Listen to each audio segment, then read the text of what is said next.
জীবনে আজ না হয় কাল আপনি অনেক টাকা কামাবেন।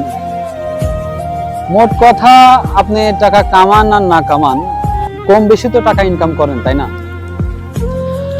তো আপনার জীবনটাকে যদি আপনি অর্থ উপার্জন, সংসার এইগুলা করতে করতেই যদি জীবনটা কাটিয়ে দেন, তাহলে কিন্তু আপনার জীবনে কোনো স্মৃতি থাকলো না। এবং এই যে সুন্দর সুন্দর দৃশ্য, এই যে পাহাড় পর্বত, আপনার সমুদ্র, এই স্মৃতিগুলা যদি আপনি না থাকে, তাহলে বৃদ্ধ বয়সে আপনি খুব আফসোস করবেন। আপনার যেসব লাতিপুতে থাকবে, গল্প করার মতো কিছুই থাকবে না।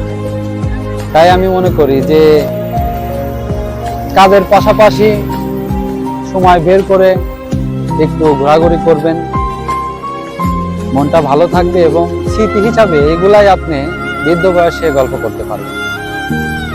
ভালো থাকবেন, সুস্থ থাকবেন। আল্লাহ হাফেজ।